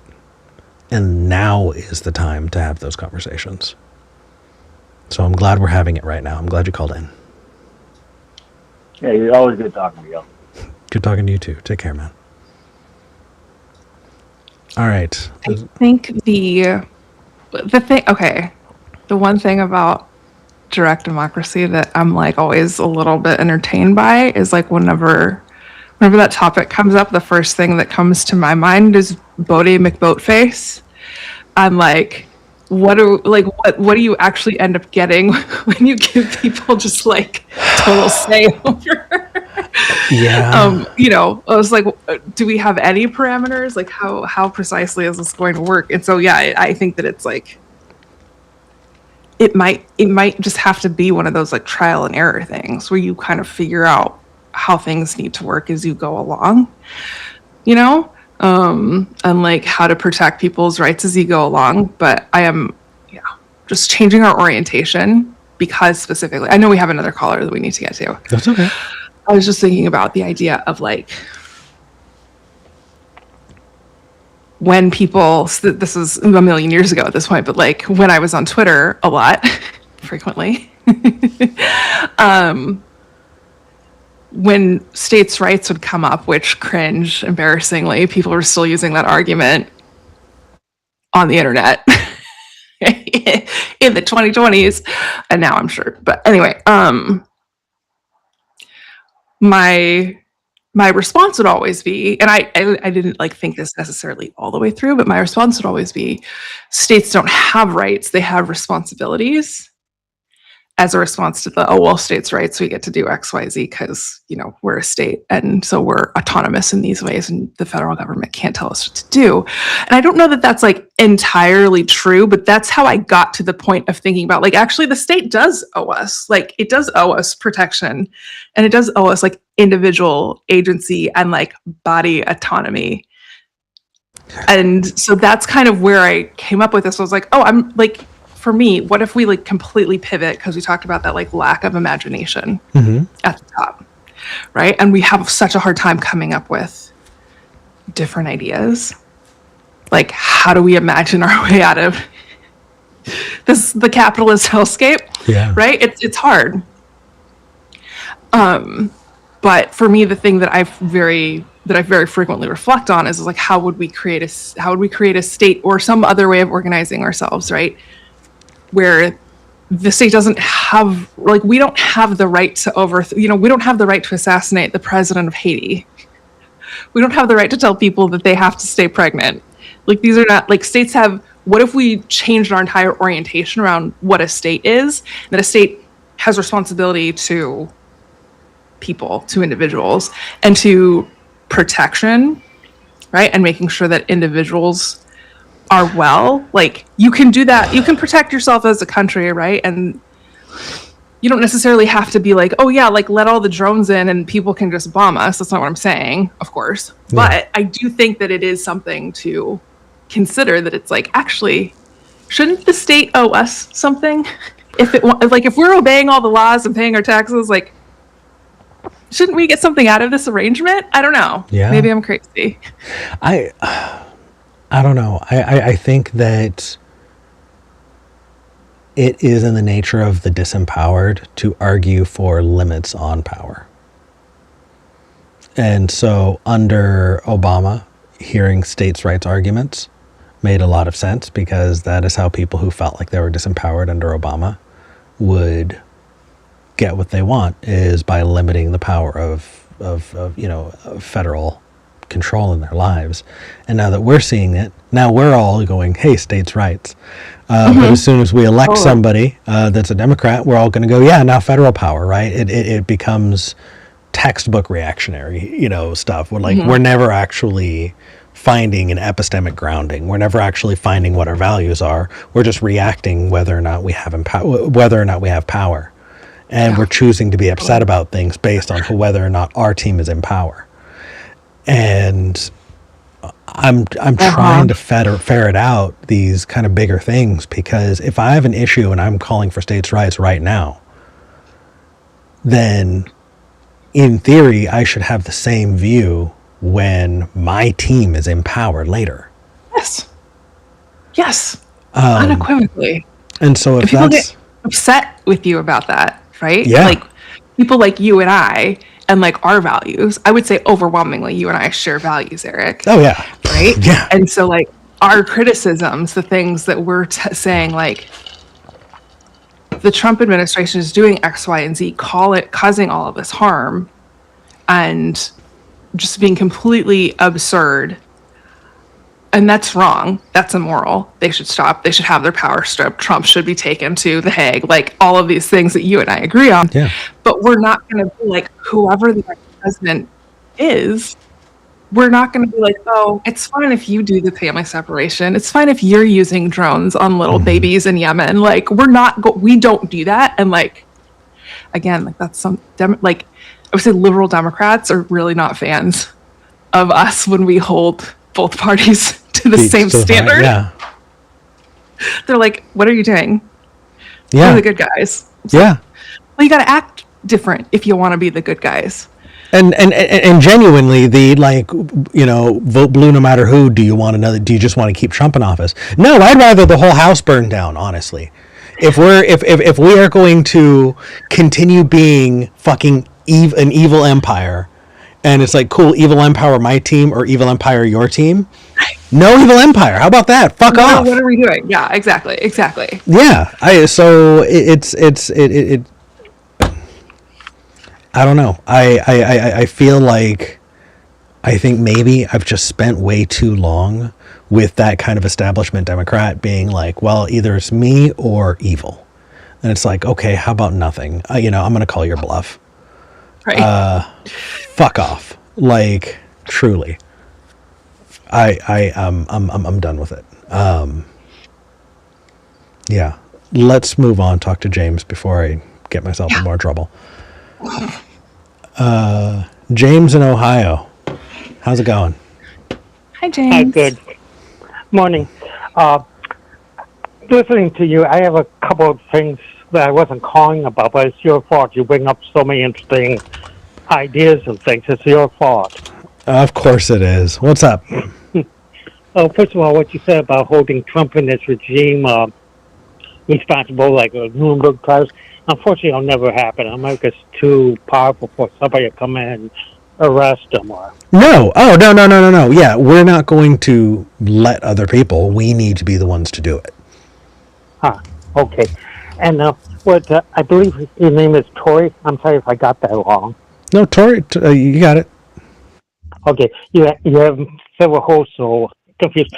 But what she just said reminded me of a quote, about the Democrats not doing anything. And reminds me of that quote, something like, the only thing evil needs to triumph is for good people to do nothing.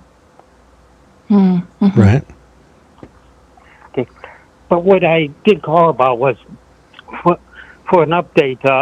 Last week when I called you about that food bank pasture that's refusing food from companies that support gays.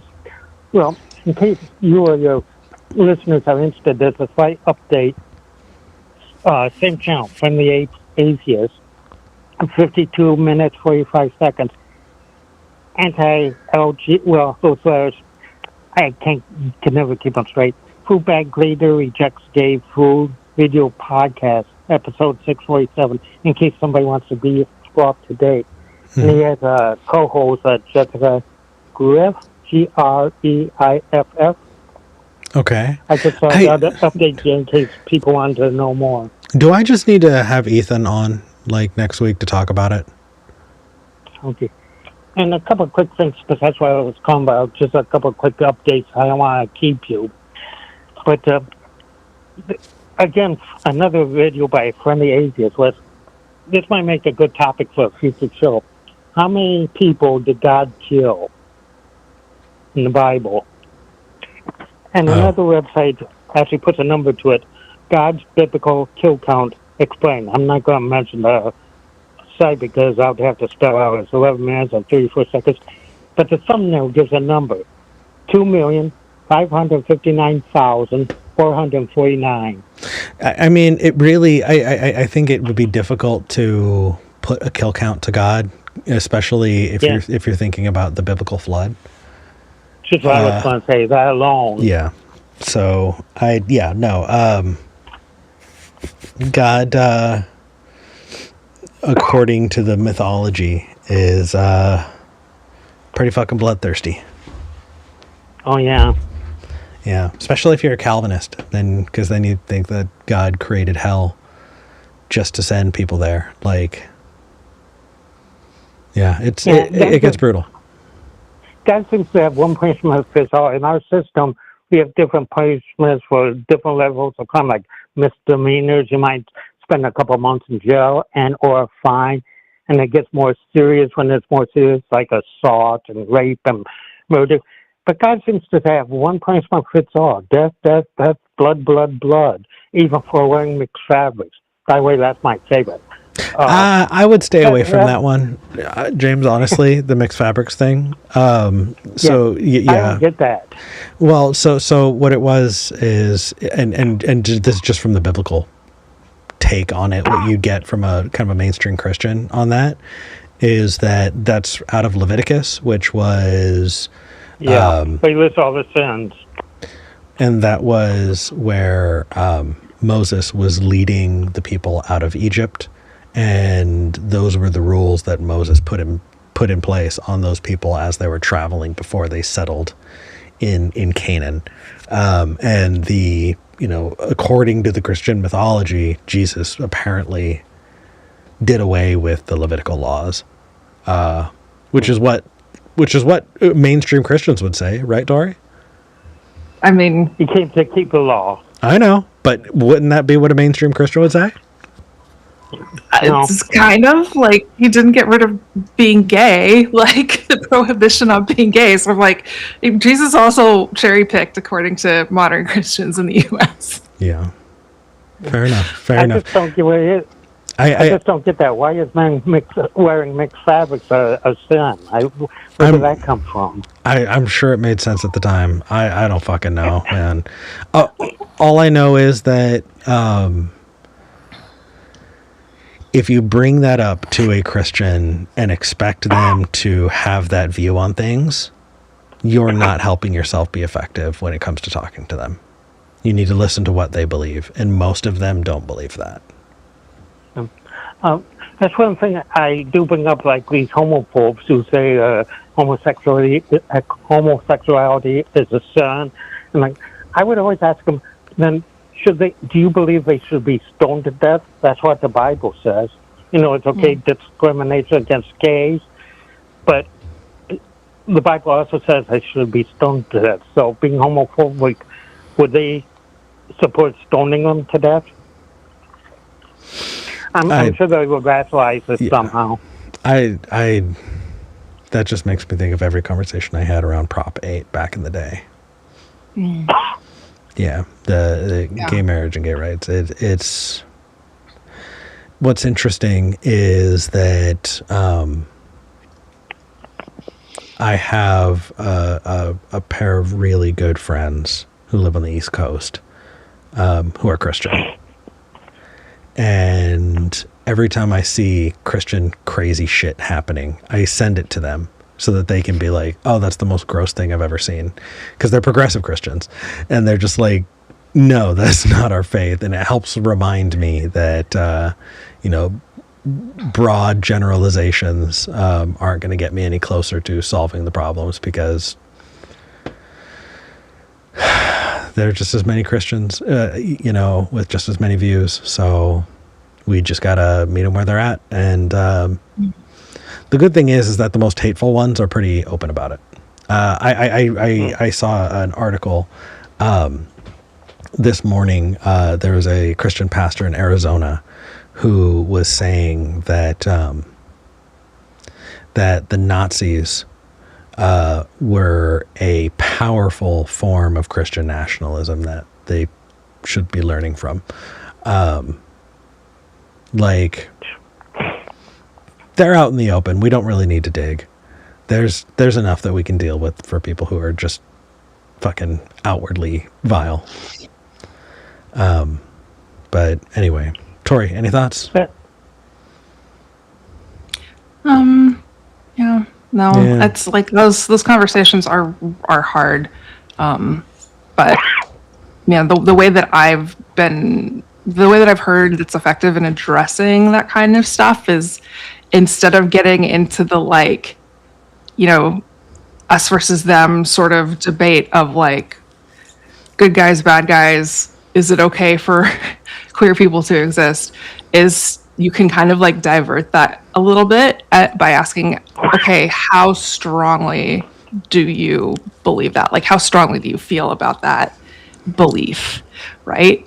You know, so if somebody's pulling up like a random Bible verse, because then you're actually able to have a conversation because you're talking about degrees instead of like a binary. And I found that really intriguing. I haven't been able to use it yet, but I'm really excited to try it on somebody. One thing that really got me was some months ago I came across a YouTube video. It was around Easter because Trump was reading. He was actually reading, believe it or not, a couple passages from the Bible, the part about how Jesus earned some say and the people held him as king. And of course, he immediately turned it around to himself. People call me a king. And like, but what got me is that official pastor he has, Paula White. Even she only talked about Jesus to compare Trump to him as God sent his only son to us. He sent us President Trump. But what's really chilling is at the end, where the minister usually tells the congregation to bow their heads and pray. She told the people standing around him, I don't think Secret Service, probably just his staff, to put their hands on Trump, bow their heads close. What they did, like, and it was like they were touching Jesus, literally. But what's even more chilling is, after that, she told people instead of bowing their heads and pray, to raise up their arms. Well, anyway, it was exactly a Nazi salute. Yeah, I wouldn't have been surprised if they had clicked their heels and said, Heil Trump. So it's the further we get, the more mask off they're being about it. But it's, I don't know. It makes me think that, like, if I were still a Christian, I would absolutely believe that Trump was the Antichrist. Yeah. Yeah. But I'm not them, so got nothing on it. Okay. But Okay, well, I'll let you go because it's... Oh, go ahead. Yeah, I got to wrap up. But thank you for calling, James. Yeah, Okay, thanks, James. Thank you. Bye. Take care. You too. Bye. Bye. All right. Oh, wow.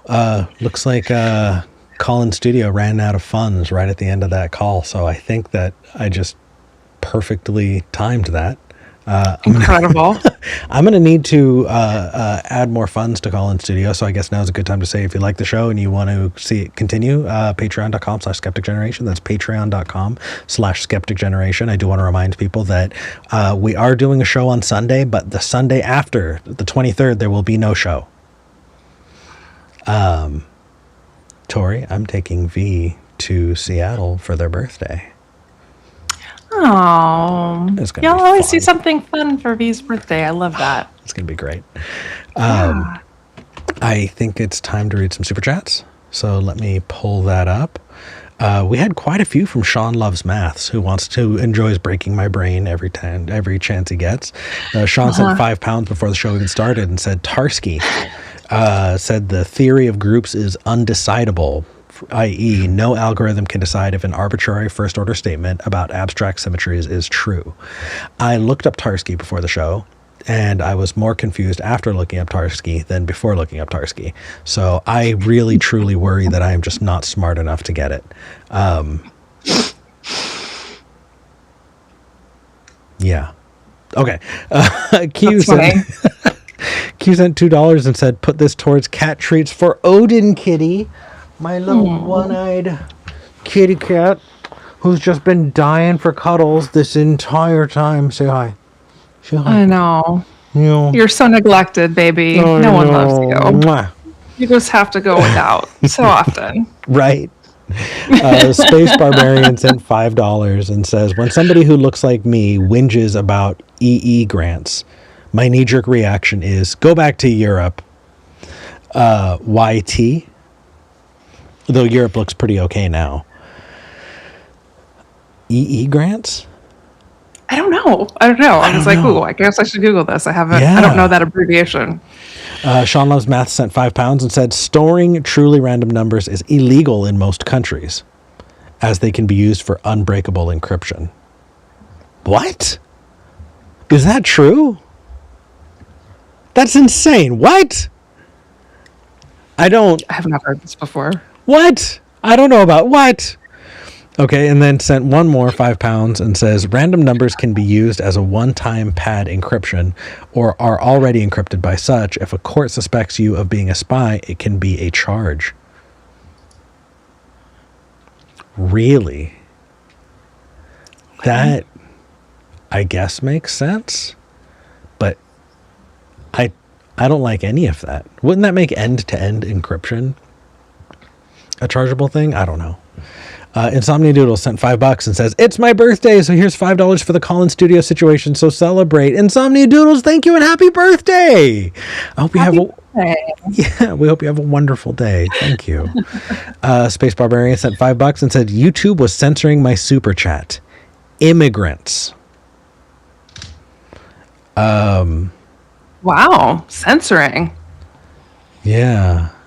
YouTube. Okay. Oh, got it. So when somebody who looks like me whinges about immigrants, my knee-jerk reaction is go back to Europe. I think that's fair.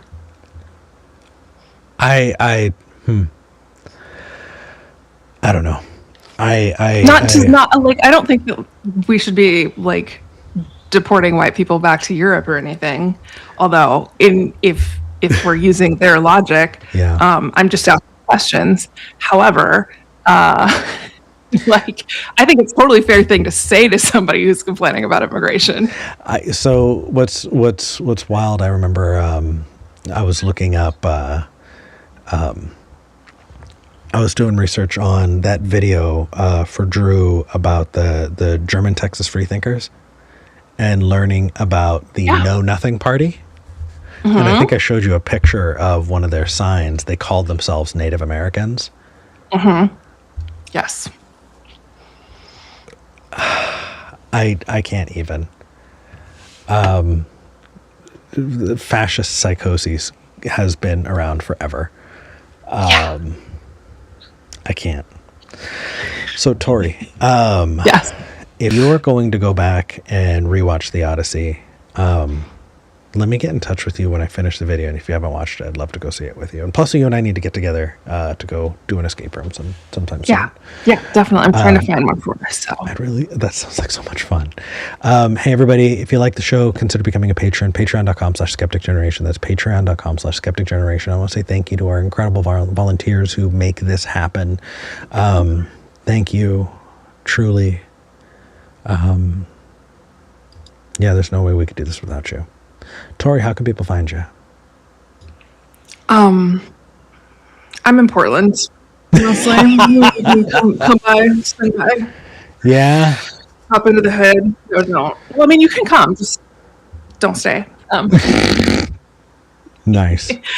No, I have a podcast called Go Home Bible, You're Drunk that I do with Justin Gentry, and we talk about, how our worldviews have changed as we have both stopped being Christian nationalists in the last, 10 to 15 years. I can't math right now. We kind of go back through the Bible and examine the things that we were taught and how we feel about them now and try to decide, is this a good moral that we can take away from this story, or is this actually really harmful and we never thought about it because we were told God's ways are higher than our ways, or and talk about things like whether or not it's okay to mix your fabrics, so that's a lot of fun. I also have a podcast. It's on hiatus right now, but there's episodes out if you want to listen to it, called My Homework, and we talk about social justice and anti-racism and what it looks like to build a better world that works for everybody is kind of my like goal in life. So yeah, those are the places you can find me. I'm not really on social media right now other than like Discord every once in a while, because it's like-minded or people I share values with. We don't have to share the same beliefs, but people I share values with is a much better time than yelling at AI or bots. Oh yeah. Who think that it's okay to just be like leaving slurs in your comments. Right. So yeah, this is kind of where I'm at. Honestly, yeah, same. If you want to find me, you can find me on the show. Somebody in the chat said you can find Tori on Earth. Yeah, until I'm not here anymore. That is true, because I'm not going anywhere. But also, no interest. Yeah, we're limiting our availability. Honestly, I'm limiting how much time I allow myself to see social media nowadays. I've been playing cozy games when I get the opportunity. Nice. Tori, cozy games are amazing. I love this. I'm finally discovering. I want to hear more about this. Yes. Let's talk about it. There's a game that just came out where you're in Japan in like the early 2000s and you are repairing like electronics, like the old like Nokia, cell phones, the old brick cell phones. And, like they're bringing their PlayStation 1s and their like Guitar Hero controllers, and you're just like fixing them, and it's that sounds so fun. It's all vibes. I love it. Anyway. Yeah, like last weekend I was at my friend's house. She was putting a mural up on her fence because she wanted to have this like really inclusive like social justice sort of oriented mural on her fence, because there's a Christian nationalist school building literally across the street from her. And it was just like I was like, I could do this for 7 hours straight. I don't know why it was so like regulating to just kind of sit there and like just vibe and paint and make sure you got all your lines right. And then like you got to just sort of sit there and like watch it dry because it was a super hot day, and then you could like go back over it for your second. I don't know. It was just like my nervous system was like, I need to do this every day. I love it. So I get the cozy vibe show games, because it's like the same thing of like, okay, I'm just gonna like get into my pattern here. It's good for your nervous system, I will say. It's so good. Find something that you enjoy, that your nervous system regulates your nervous system. Let's everybody listening. Let's give that as homework, right? Mm-hmm. Everybody, play some cozy games and listen to David Graeber this week. Yep. Snuggle with your babies or your pets or your partner or your bestie, or like get out in the garden or go on a hike, like whatever the thing is. Mm-hmm. Because I'm like, I am on Earth. I'll be here for the long haul. I'm not going anywhere. So it's like, we do need to think about ourselves. Like, we're not machines, right? We need to think about ourselves as like living beings that need care and rest and self-compassion. So yeah, I like how we're ending this, Eric. This is a very positive end to the show, and I'm glad. Same. I do. Like I said, we're getting stuff fixed for Discord, so we'll be able to do after shows starting next week again. But no after show today. Everybody, thank you so much for joining. Tori, I always love having you on. If I could just like have fun conversations with you every day, I would. I know, seriously. Truly. All right, y'all. I wouldn't do it at 9 a.m. on a Sunday, but I would have fun conversations with you every day. Fair enough. I appreciate you, Eric. I love you too. All right, everybody. Thank you all so much for joining. I'm Eric Murphy. I'm Tori Williams Douglas. This is Skeptic Generation. I'm glad we had this talk. Mm-hmm.